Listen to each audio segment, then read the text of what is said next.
very welcome to the Man United agenda.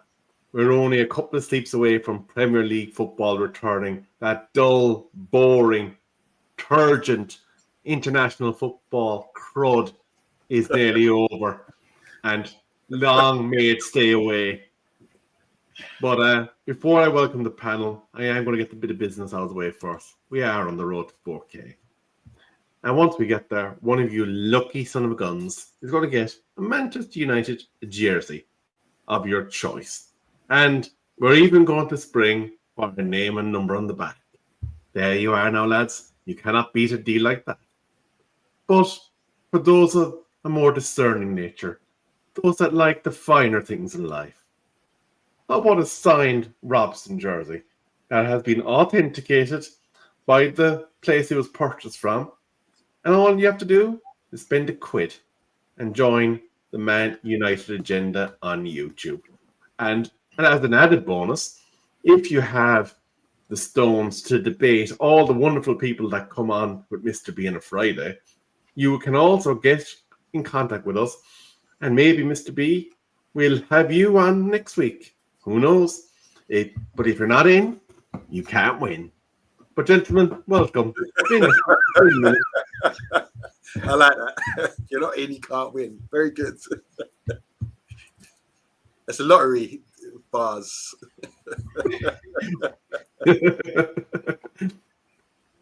Oh, yes. By the way, comedian Colm, how are you doing? You're trying to blend into your background, I see. Yeah, I am. I'm trying to hide away from the inevitable smashing we're going to get at the weekend, probably. So, yeah, I'm just blending in. No, I decided to show my new shirt off today. You know, classic, absolute yeah. classic. Yeah, I got it delivered this morning, along with this year's away and third kit as well. And it all cost less than what you'd expect. I'll say that. And of course, it was from a very reputable and above board source. We don't. We obviously get them fully licensed. Yes, we do. Yes. Mr. B, you've had a long day like the rest of us. You're very welcome back as well. Oh God, yeah. The football break just depresses me, Rebel. You know, we got a new member. Wise United fan, welcome to the madness, man. I know why you did it. You did it to Jory on the Friday night, not to win the share. It's all right. It's all right. Yeah, it was a long day. I'm glad tomorrow's Friday, and I'm glad. But honestly, I'm glad the Premier League's back. International breaks get worse and worse and worse for me. Yeah, England won. To be fair, I didn't watch the game. I'm anti-international football. So yeah, it's been a little while. So yeah, I'm just glad to be back, man. Yeah, but it's been a long time. Yeah, man, I missed you guys. It seems like ages, an eternity since I've been seeing your faces and seeing the familiar guys in the comments as well. But I know the international football break's been a bit dour and boring, and not many Man United players are playing for England, which is unusual. That might change. I heard we're in for Elliot Anderson. When we got Kobe Mainoo. But anyway, and we've had some people leave the club as well to the Turkish for the Turkish window, which has been good. Who's gone? It's not been all doom and gloom. Who's gone? Who left while we've been away? Well, when we bought this guy, we thought to be a keeper, as in staying at the club long term, Ballon d'Or nomination, and getting to the final with Inter Milan. We thought he was a keeper, but turns out he's not a keeper because he's gone, and he's definitely not a keeper because he can't do the job properly. So that's Onana. Yeah, as we know, he's left the club on loan. And then Malacia left to go to one Turkish team I never even heard of. Try pronouncing that. Good luck. Yeah, I never even heard of him. So, look, they got rid of everything that they wanted to get rid of, not necessarily we as fans wanted to get rid of. They did the thing in the transfer window, man. They got everything out of the building, boy. It might have taken till the last day, but they actually got it done. What's really funny about all this, because we were cussing our goalkeeper, who was Onana. He went on international duty and made a clanger again for Cameroon. Yeah. No.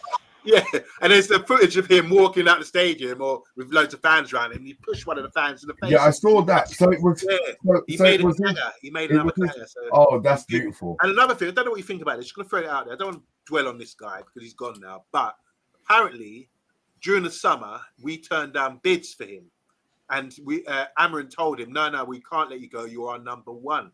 Good. How would you feel as your Nana if you're told that and suddenly you're going to last minute deal on loan to a country you probably don't want to play in compared to the sides that were in for you earlier? But anyway, He got a bag. He's all right. Yeah, Diddums is what I say. He's earning more money in Turkey. That's all they keep saying. He wants money. Go grab the money, man. Go grab the money because you ain't grabbing nothing else. So yeah, well done to Onana, boy. No, I've got to agree, man. I've got to agree. I mean, he's lucky to even be a professional goalkeeper still after that performance against Grimsby. So he wants to count himself lucky. We just point out our co-host has been a very cheeky individual. Look what he's got behind him. I did let me see. How can we get his big head up? 1 second. Big head. There we go. Look, see? It's there, guys. It's actually there. You know, like, what's it? That dart show. In one, you'll be chop with the Dropsome shirt from 1985. In two. Just to point out, lads, as he has got the certificate there, the important part actually was the barcode that you're able to scan to basically match the jersey. So there you go, folks. In case you were wondering why it looks like it came off Cullen's printer, it's the barcode that's important. I don't even have a printer. That'd be good. But before we get into the action, hello to Solo, Stephanie Griffiths, Chat Sports, Double A's, Stuart the Red, Bart is a serious fan, Wines United fan who I know had a different name before we went to an international break, but don't ask me which name it was. Bilal, welcome. Who else have we got here? Bart, Stuart. I think that's everyone. So, very big welcome. But I want to ask you to put your score predictions in early so we can get them started and we come back to them at the end of the show. So, get those score predictions in the chat. One of the lads will start them and we will be getting them up on screen at the end. But let's get into the business of today. It's the Manchester Derby. The old blue enemy. 115 charges. Joined by their brethren Chelsea, who are on 70 odd charges. They're all cheating. And there is poor, misunderstood United, who's been robbed, fleeced, and generally butchered by their absolutely turgid owners. And we're just trying to scrap and get a wee 3 points to keep a smile on little Billy's face every weekend. There has been a surprise. And in a debut for the Man United agenda, welcome to Ref Watch. So we know Anthony Taylor has been appointed for this weekend's game. Interestingly, Anthony Taylor was born in Manchester. So a Manchester referee in charge of the game between Manchester's two biggest clubs. Let's have a look there at his record from last year's Premier League. He worked in 31 games. He doled out 92 yellow cards, 4 second yellows converted to a red card, 2 straight reds, and 9 penalties. This season, he's looking to shoot the lights out already on his yellow card tally from last season. He's already up to 14 in 3 appearances. So he's given these out like confetti. I imagine if you look at an opposing player, chances are Anthony Taylor is probably going to give you a yellow card. And in the 3 games so far, he has given out 2 spot kicks. And yes, Bilal, according to his bio, he is allegedly an Altrincham fan. But is there any concerns you have, gentlemen, on both yellow card counts? Because we do have a few that like to leave an old foot in. I'll say this on this guy. It's a derby, and derbies aren't what they used to be. So the Man City derby, as in the Manchester derby, used to be like fireworks, wouldn't it? They would be going at it, kicking each other. That's how derbies used to start. Merseyside derby, London derby, it's all the same. You go out there, you're firing, it's 100 miles an hour, you're kicking each other. You usually get red cards and, yellow cards and bookings. I don't think it's like that anymore. Football's changed in that respect. So I've got no concern about yellow cards or red cards or worrying about that. I just want us to go out there and give 110% against a weakened City side. And I know what Colin said at the start of the show about we're going to get whooped, whatever. I disagree. And I don't think it's going to be a factor about refereeing because, like I'm saying, I just don't think football's the same anymore. You go and watch the Merseyside derby from 1991 or 1988 or something. They were kicking F's out of each other, and the Man City derby as well. The Manchester derby was the same, but these days it's completely changed. You won't be seeing anything like that.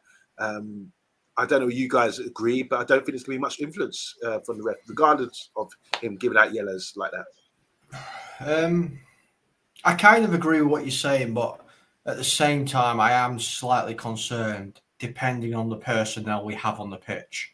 For instance, I think Casemiro is very likely to pick up a silly yellow card because he might not be able to track somebody back. A little tug of the shirt, which might get away with once, maybe not with this referee if he's very quick to brandish cards. We do know sometimes players do lose the temper in these kind of games. We have seen it in the past. They're not as bad as what they used to be. We don't get a Roy Keane on a Haaland anymore, but people do lose the tempers in these matches.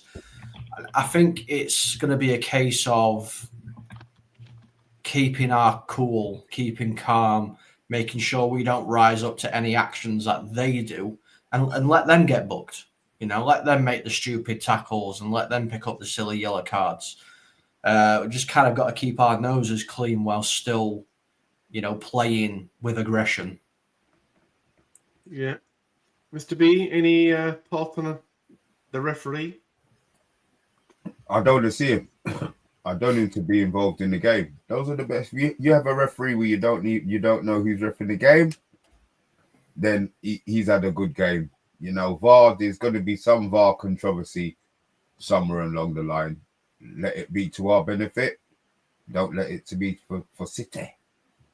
So I want him to be. I want him to be invisible, Rebel. I don't want any VAR controversy, and if it is, let it go our way. I don't want it to be. I don't want us to be losing or to be on the wrong side of that. This is an important win. This is an important game for us.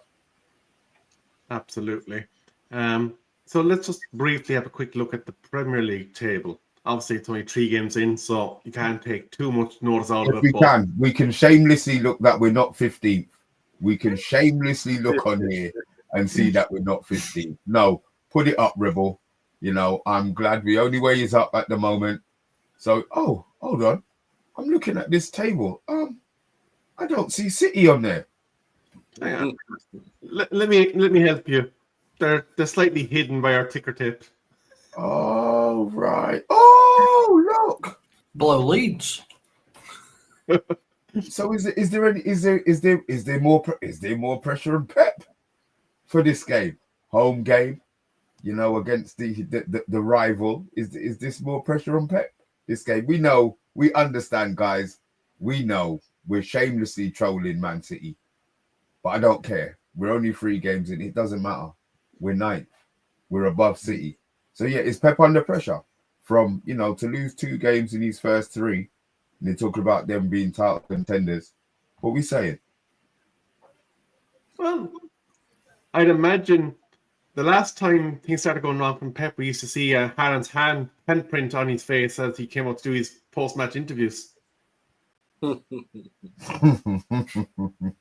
don't think there's any pressure on Pep. He gets away with a lot of stuff. Even though the focus is always on Man United, not Man City necessarily. They are doing poorly. You don't see much news reports. They're not really pushing for that. He's got he's banked a lot of stuff by winning the league, and he can be forgiven for having an off season before anyone turns on him. So I don't think there's any issue there. Whoever's we talk about a derby game. It's all one game. Sometimes when they've been winning the league, we've gone there and done a number on them and got result, and especially under Ollie as well. So I don't think it means anything. It's early in the season. I did pick Man City to win the league this season. I thought they'd come back strong, but they haven't started too well. No, I don't know if it's going to continue. They've got a decent squad, but I think they're in a bit of transition as well. So if you're talking about Pep being under pressure, I think he's banked too much at this not stage. under pressure to win the game, not necessarily to win right. the league. I'm talking about to win the game. Well, you said he's lost 2 out of 3. Mm. So if he loses against Man United, would he be under pressure? I don't think he'd get the. They're not. They're very lucky, Man City. They don't get the spotlight on them like that. You know, Small if it club, was Man innit? United, then there'd be a lot of issue. You know, there'd be a lot of talk. But I think he's all right. I think he's comfortable there. Yeah, the sights are only targeted big clubs, Mr. B. You're right, and you know, City, regardless of their new stadium and their ownership, and you know these Premier League titles that they've won, they're nothing but a small club. That is all they are, and that's all they ever will be. The noisy neighbours. That's all they ever will be. 115 charges. That's all I'm saying.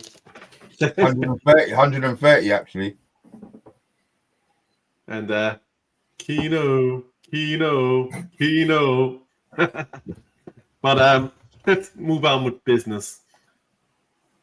Let's do their main threats first. So up top is the assists. Again, obviously we're only 3 Premier League games in.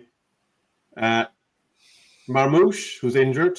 Reindeers, Oscar Bob, who sounds like a racehorse more than a footballer, and Rico Lewis all have 1 assist each. And then on their goal front, Ryan Shirky, also injured, has 1. Taji Rinders has 1. And then the robot that got a software update in the off-season, Erling Haaland, has 3. So obviously, we obviously know the main threat. It's going to be the cyborg, the robot, the man with no emotion. How do you stop Erling Haaland? Is going to be the question I'm going to ask you after we go through our lineup. Stop his service. We stop his service, isn't it? I won't say who will be until we do the lineup, but look, he will go. He's happy to go a whole half with touching the ball once. You know, and that one touch will be his goal. So I think it's more about the service into him, Rebel. And let's to be honest, Shirky giving it all of the verbals. He wants to kill Man United. Blah blah blah. Maybe if he shut his mouth to footballing gods would have let him play, and then he would have had an opportunity to kill us. You know, so I'm not going to say I'm glad that their players are out, as in injured. Hopefully they're not long term. But I'm glad their players are out. I'm glad their team's weaker. You know, Mamouche's a starter for them. Oh, they're going to bring in Foden. Well, he's been in Amsterdam this week. Oh. So God knows what state he's going to be coming back in. You know what I mean? So, City haven't started, you know, started with any momentum. But I'm glad. You know, is Stones going to be available to play? Oh, no. Stones is injured as well. Gosh, it's all of these injuries that they've got. Oh, man. It's a shame. You know, people talk about squad depth. They should have. Maybe they should have bought more players. There's a lot of injuries, isn't there? But I don't know. Sometimes you play a bit of mind game. So looking at the Man City website, their potential return is the 14th of September. That's for John Stones. That's for Phil Foden, 14th. Kosanov, the centre back. Oh, centre back. He needs to play. He return on the 14th, and also Savinho is the 14th, and Guardiola is 14th as well. So all these guys are scheduled to come back on the 14th. The date today is the 11th, 9/11 today, isn't it? Yeah. So maybe these guys will be available, and it's just a hoax or whatever, a bluff to get us, give us a false sense of security. I don't know, but it's still a big dent, isn't it? And they could use that as an excuse by not. For what? Why? Why are they going to use it as an excuse? When we don't use injuries as an excuse. I Before you know, talk now. but I don't want to hear nothing. I don't want to hear nothing about. I don't want to hear no excuse about their players being injured. Blah blah. It's a team. That's their squad. It's City. You know, the mighty City. So no, I want them. I have no sympathy. I have no sympathy for them and their players. I hope there's another couple of injuries pop up before the weekend's game. See, I'm looking at what obviously we're talking about, the injuries and everything like that. And yes, it will weaken them. 100% it's going to weaken them. But we are looking. I think we're forgetting something that has made them so much stronger, and that's their new goalkeeper, Donnarumma. Does he play? I think he plays. So then so what do we do then as a team? Do we go in for the press? You know, is he just going to be humping it? Because I can see him just humping it long. Everybody thinks, oh, they're going to be, he's going to be doing this tippy tapper. He just goes, bam, big long clearance straight up the pitch. Bloody, what's his name on his bike against Maguire? I say Maguire because he's never going to be running past Illit like that, So yeah, it's interesting, isn't it? We've both got goalkeeper selection issues. I don't know who we're going to start with. And they've got Trafford. I mean, James Trafford's come back. He's got first team football. And all of a sudden, last minute, they brought in a recognised goalkeeper who's probably going to make him the B goalkeeper, Trafford. So will Pep stick with Trafford and say, we're going to wait for you, Donnarumma, to settle into the Premiership and have a look at this. This is how it's done or whatever. So with both clubs, I couldn't pick a starting lineup because I don't know who's going to start in goal. I don't know how you feel about that, but I would love to see the Belgian keeper start. We have seen enough of the Turk. I might say, it's too much to put him in the first game in a derby, but I think it's a good sign, a vote of confidence for us with our situation. Forget about City, that we do start with his goal. I don't know how you feel about that, Colin, but I think it's a really interesting discussion about what we do. And what effect would that sort of, if he starts with the new keeper, does that automatically say to the Turk, sorry, we gave you a role to be number one. You didn't do it. That's why you have to sign somebody, and you're going to be number B. You're B goalkeeper now. Or can I just come in briefly there, because you've raised an interesting point, but I think there's two major parallels in the situation here. Manchester City spent a decent wedge of cash on bringing James Trafford back to the Etihad. Yeah, and they clearly had looked at him and said, I think it was something in the order of 35 million or something like that. But they obviously took a look at him in the first couple of games, realized, hang on a second, we got a problem here. Looked at the fact that PSG were offloading Donnarumma and are bringing in a Champions League winning top level keeper, albeit at a fortune's wages. Our fella has got a bit more grace in terms of adaptation, because obviously he's coming from the Belgian league. There is a lot of kind words being said about him, but I think he's not going to throw him in. It would maybe a week of working with the rest of the squad. He's probably going to start by in there and look to have him integrated by the next international break. No, he has to start him. Yeah. He has to start him. He's gone out there and spent money on this lad after giving Bayindir chance after chance after chance, and Bayindir has let us down time and time again. He's gave Onana a year. Well, he's had 2 years, hasn't he, Onana? And the guy, I could literally go to my local B&Q and get a bag of cement and stick that in the net, and it'll do more than what Onana does. I got to hold that thought, because we haven't got into our starting 11 and talking about that yet. But I do think we need to give credit to Omar, because he said players would have 2 years to show that they're Man United quality or they're out. And he's backed that up. He has been shoveling people out. But before we go any further, there was a very clever comment from Stephanie Griffiths. I had it here a minute ago. It was City, where nobody knows your name. Now, does anybody know the show? Probably not Colin, that she's after Robin there. Cheers. There we go. Good man, Mr. B. Cheers, yeah. Cheers. Oh, I missed that. What was the question? Stephanie Griffiths had the pun, City, where nobody knows your name. Oh, right. Okay. Yeah. Because remember there was the famous Robinho incident where he thought he was signing for Manchester United. Yeah. And he didn't even know there was a second team in Manchester. But before we go into the starting 11, this is the head-to-head. Just going to duck that off briefly. Sorry, Tyrone. We will be reading out some messages shortly. So, the last Premier League fixture was a draw. The one before that was a 2-1 victory for Manchester United in the empty head. We'll ignore the Community Shield. Obviously, there was that glorious day on my birthday, May 25th, 2024, when we beat those blue scumbags in the FA Cup final. And then, obviously, there's a string of losses. But recently, we have been picking off results against City. But what I am going to do now, I'm going to hand over to the United Agenda's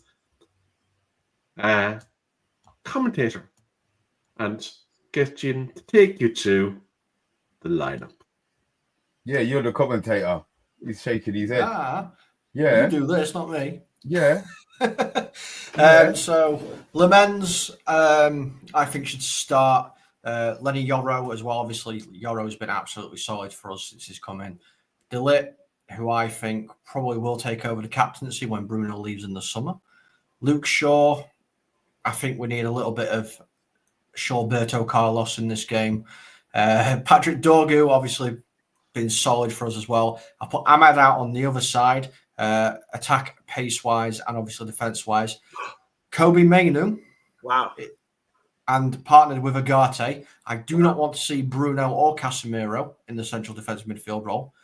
Number 10, Emblemo, and he is going to be partnered with Bruno Fernandes. Cunha is out injured. And obviously, our big man up front, Sesko, to finally bag some goals for us. Hopefully, 4 or 5 past City. Thank you, Colin. Can I just say, great graphics. I was really excited to see them, coming out like that. But not enough time to do a summary. You had to rush Colin there. I would have preferred a longer time on each player so we get a bit more. That's a 55-second video, is it? Is. Right. For anybody that wants a longer one, you can blame this man above me. He said, can we have 5 seconds for each one of them, please? So this is the man. This is the man here. You've done well, Colin. You've done really well.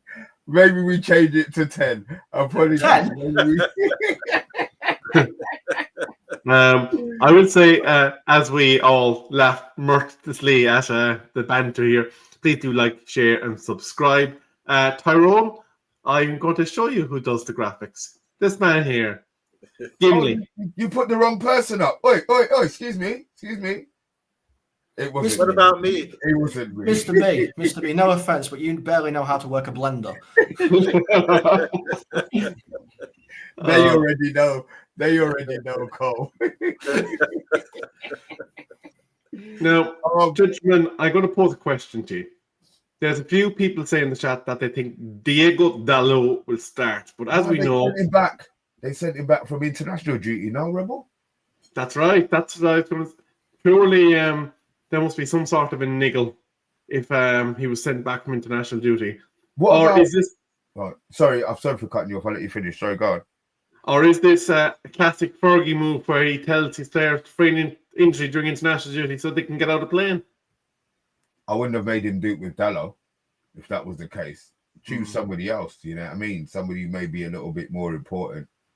I don't see him. I heard he was. My thing is, would you think he might play Mazraoui as we're away? See,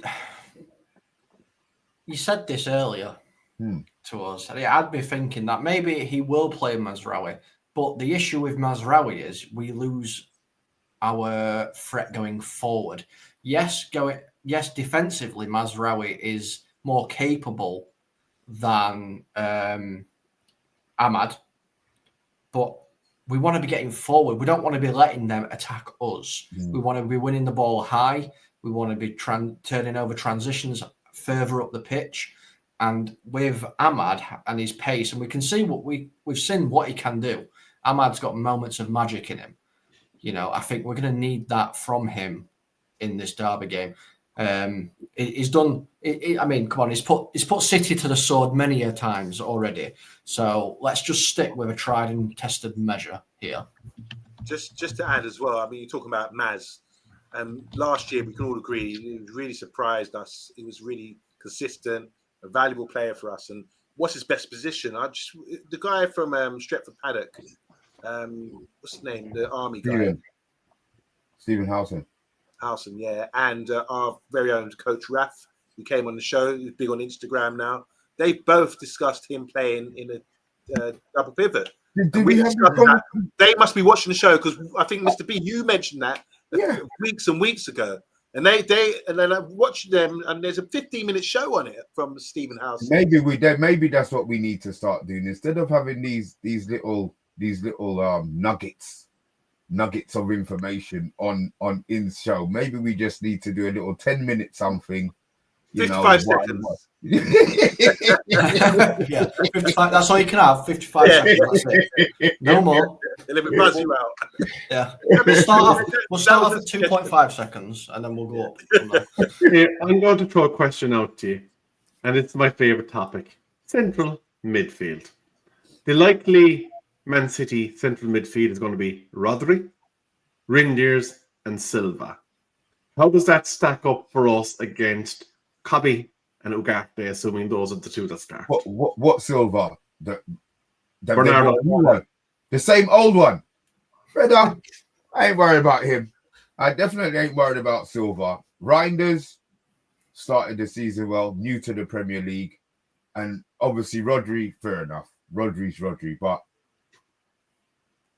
I don't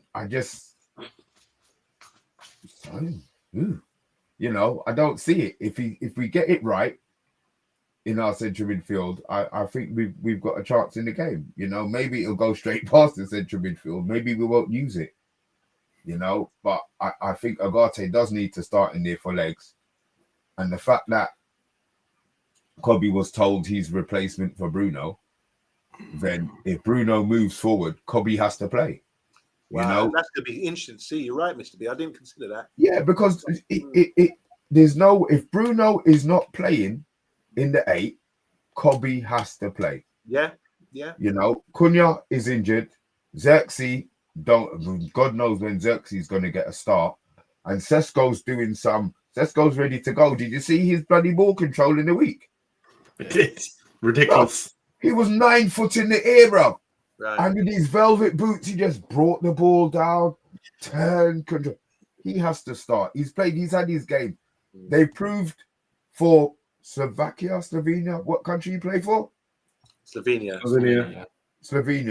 that he's ready to go. So I'm starting him. So you look at Cunha, if there's any doubt, don't play him. Mount, obviously we know Mount's going to be probably out for a lot longer than he hoped he would be, whatever date they've given back. But yeah, I'm really interested in that 8 position, because if Kobe doesn't start, if Bruno's out of position and Kobe doesn't start, Amarin's a liar. I know they all lie, but some of them more tend to lie behind the scenes. He's going to be public. He's publicly embarrassed him.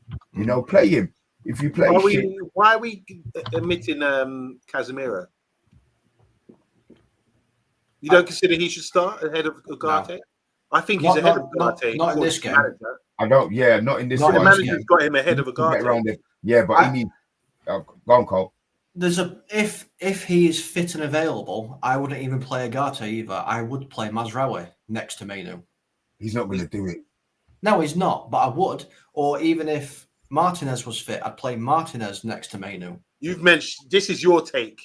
This is the Martinez one. Column. That's Colin. You own that one, Colin. You're going to have to defend that one because you've been saying that for a long time. Because he can play CDM. Well, let's wait for him to return. Let's wait for him to return first before we go there. He did play a couple of games from Ajax that way, but I'm not sure. But with the midfield issue, I do think that the manager considers Casemiro ahead of Ugarte. We've seen it in the last few games that he's put Casemiro as a starter. And I know he played for South America in Brazil. Maybe they're coming back late. I don't know. They played in Bolivia as well, man. Jesus. That's quite high altitude, isn't it? Or, Yeah. So I know he's been out there. Just depending on what sort of shape he's in, I think he will start. I think Casemiro will start. Let's not put no rubbish on Casemiro's name. He is a quality player. Don't forget that. And I know Rebel will say he can only last 50 minutes, whatever, but let him play the 50 minutes and then we can replace him. But I think the manager favours Casemiro over his former teammate at Sporting, not teammate, but former player at Sporting, who he released in Agate. Agate doesn't seem to be in favour at the moment. And I would start Casemiro with Kobe. Can't wait to see Kobe play. Just say this, I'm going to shout this out there now. We saw Elliot Anderson, player who's played for Bristol Rovers, 22 years old, come through. Newcastle got rid of him. Gone to Nottingham Forest. Now he's England international. Play really well. Gets rave reviews in a position that Kobe was doing a couple of years ago.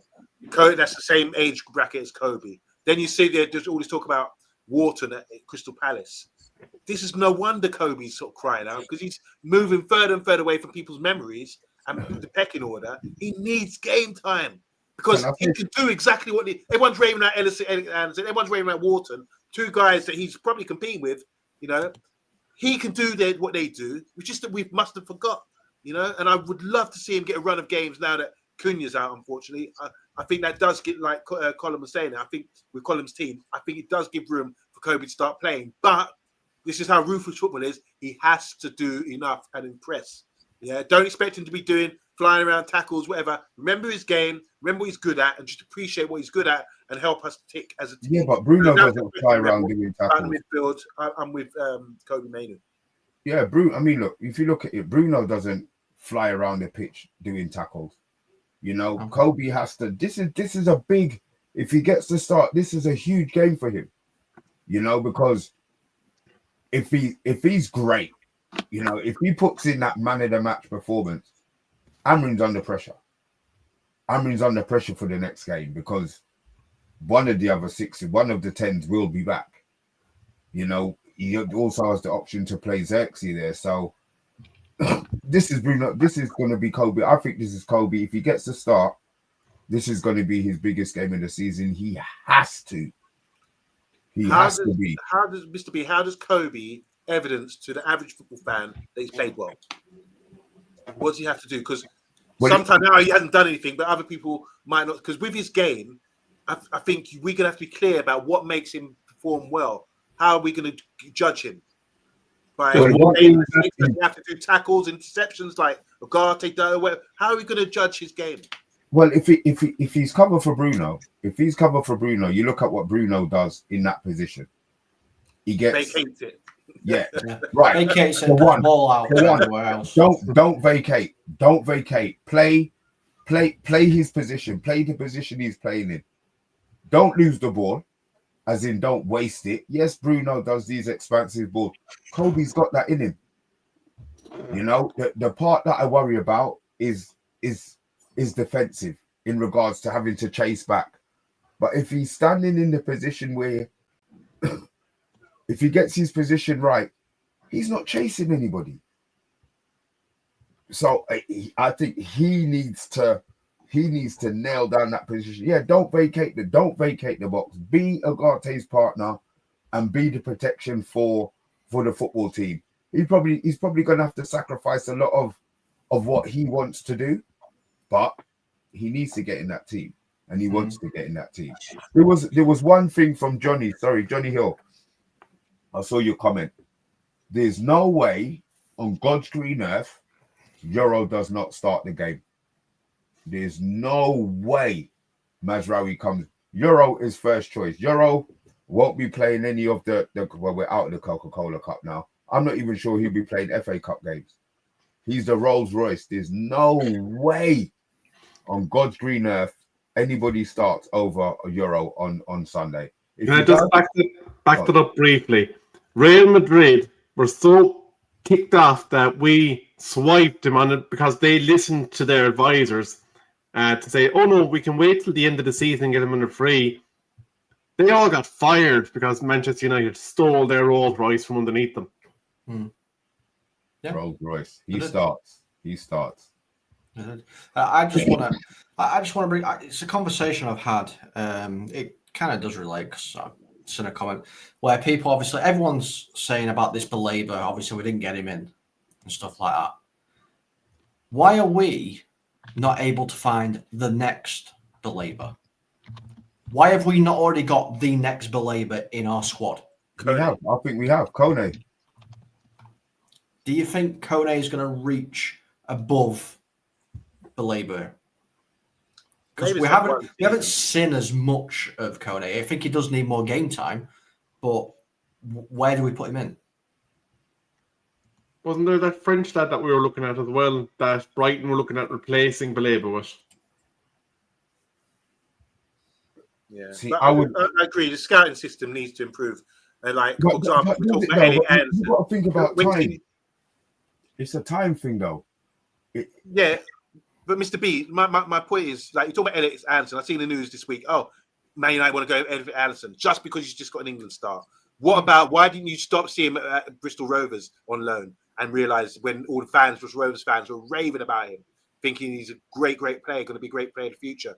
When Newcastle want to sell him, why didn't you buy him? Do you understand? It's like, I agree with the point that Colin's trying to make. We had Kobe. But the bottom line is, we've got players at our club that if you like Kobe Mainoo, if you give him showcase him and give him the time to play, they can perform.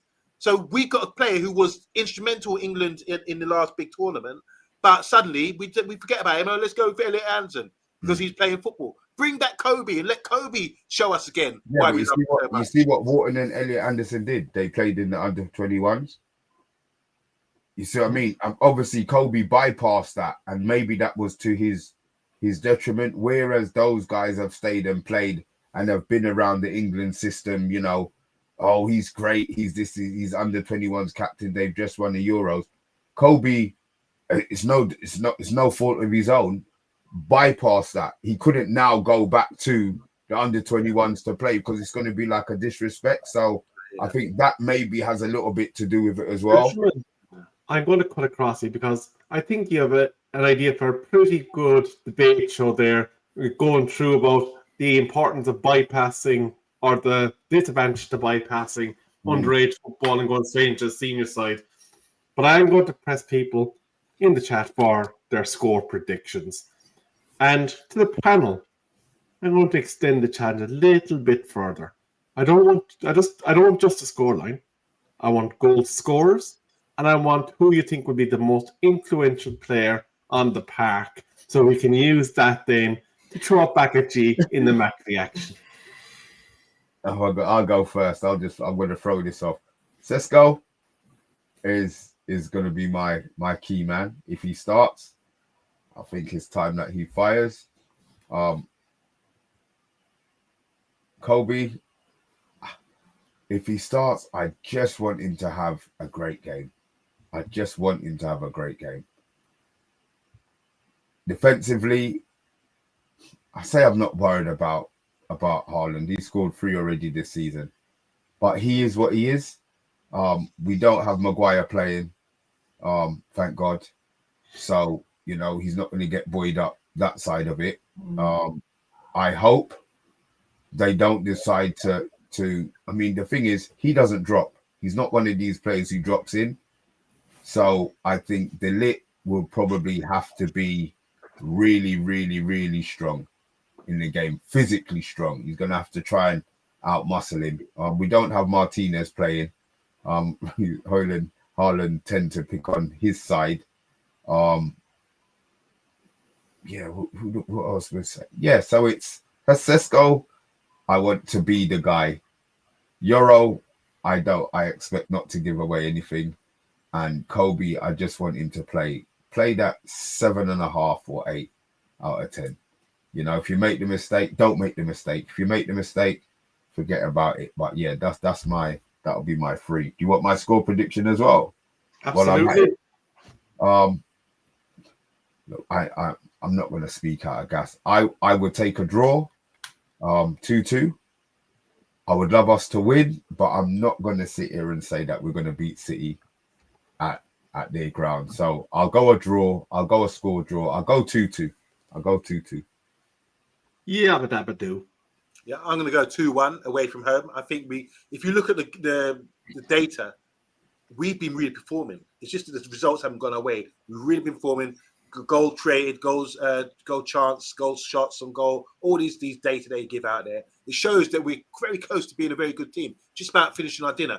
Most important player for me is always Bruno Fernandes while he's there as captain. He's our captain. He makes us tick. He makes things happen. So for me, he's the most important player. Really interested to see what happens with the goalkeeper situation. If it is the young Belgium, I'm really, it's all eyes on you. I hope he has a good game and gets that confidence and really gives us some sort of backing. Because if you've got a good goalkeeper, it spreads confidence throughout the whole defence, whole the team, and the fans as well. Because we've been going for a nightmare with our goalies lately. So that's going to be a great debut if he does start. I don't know what's going to happen there. And I'm going for a 2-1 win based on it's about time we start to click with all the data suggests that we can score goals and we're just a case of scoring them. And like Mr. B said, if Sesko's on fire and gets a start now and is ready, this is a good introduction. What a better place to do it in a derby. And Gimli. Gimli? I swear now you're shorter than me. So the two gentlemen are being very sensible here. So let me throw a grenade in there and mix it up. Even though I said we're probably going to get battered, I'm going to go with my heart here and not my head. I'm going Manchester United 4, Manchester City 1. That's what I'm going for. Sesko hat-trick, and Blemo to score another one. Yes, I know. Listen, somebody's got to be deluded. We've got the angry one up there, who's never happy about anything. We've got Mr. Positivity. I don't know what you sometimes whatever he feels like. So somebody's got to be deluded. So I'll take it on this show. It's fine. Wow. 4-1. 4-1, yeah. And I'm going to say our most important player on that pitch, and you can say whatever you want about the goalkeeper union, is going to be Lemens if he plays. Because he's the one that's stopping that ball from going in the back of that net. So he's going to be our most important player. Because we've got... Yes!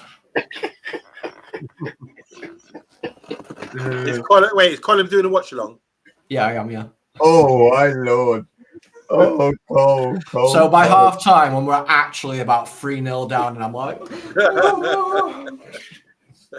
So before I give mine, I am going to go through the chats scores. Chat 4, Bruno Foss 9, 1-1 scoreline. Stuart the Red, 2-1 United. Bruno and Mbeumo. Wise United fan, 2-0 United, but if Binder plays, then God knows. Is Johnny Hill, 2-0 to the United, Mbeumo brace. Tyrone, United 3-1. Benjamin Šeško, Bruno Fernandes, and Mbeumo would be the scores. Haaland would get a penalty courtesy of Anthony Taylor and the blue envelopes that sees in them. I'm not, of course, alleging that Anthony Taylor's taking bribes for anybody in the FA that's watching. Red Devil, United 2-1 to United as City can't defend. And Andrew Williams, good to see you. 3-1 to the Manchester City. Good old Andrew. Now, I know what you're thinking. You're thinking, Rebel's going to go doom and gloom. He's going to poo-poo all our chances. He's going to tell us we're going to do nothing and that we're going to get served up. That's all we ever get in WhatsApp chat, so why would it change? I don't think it's going to happen today, on Sunday. I think Pep's going to have a handprint on his bald, twatty head. Manchester United are winning 3-1. And Sesko is getting a bloody hatter. Rebel! He's almost as deluded as me. You lot have been sharing that bloody packet of glue, huh? Listen, look, to be fair, I've gone 2-2. I really do think that we've got a chance of beating them. Defensively, as somebody put in the chat, they haven't been great. They've been moving the ball slow. You know, the fact that Mamouche has been a starter for them and is not starting, I think is big. Is big for them. Rodri just coming back, not just coming back, but coming back. He's not going to be 100%. there's places in that team where we can I think we can exploit. You know, Akanji, has he been playing? No. They were looking, right. So he was looking to be sold. You know, is his head going to be on the game? I said you're talking about Bayindir and not Bayindir, Donnarumma and Trafford. If Trafford doesn't start, Trafford's going to be pissed because he was obviously offered the position first choice. Donnarumma comes in. It's his Premier League debut. You know, do they know how he plays? Everybody says, oh, he's not good with his feet, blah, blah, blah. Are they going to go to press him? Is somebody going to go to press him to see if he's not good with his feet? You know, he's kicking. Is he going to be... It's his debut as well. People need to remember it's his debut as well if he starts. You know, and then you've got an upset Trafford and all of, Trafford's mates, all of those Man City guys who were there before when he left, they probably threw a big party when he came. Oh, mate, you're back. Blah, blah, blah. If Donnarumma makes that mistake, then are they then thinking, oh, shit, what's going on? You know what I mean? So there's a lot of little storylines that could happen. Let's just win the game. Let's just Two words, Mr. B. Air Sheshko. Yeah, there you go. There you go. And I'm confident. Maybe it's the 2-week break and the fact that we did win our last game. But I'm confident we will score. It's just how much they score. Absolutely. But ladies and gentlemen, we have been the Man United Agenda. This has been your preview show, and it has featured an absolute deluded, out of sort level. It's our first show back. We're allowed to be deluded in Rebel. But we'll see you all tomorrow for Mr. B's Premier League Mixed Zone. And, of course, up the Red Devils. Come on!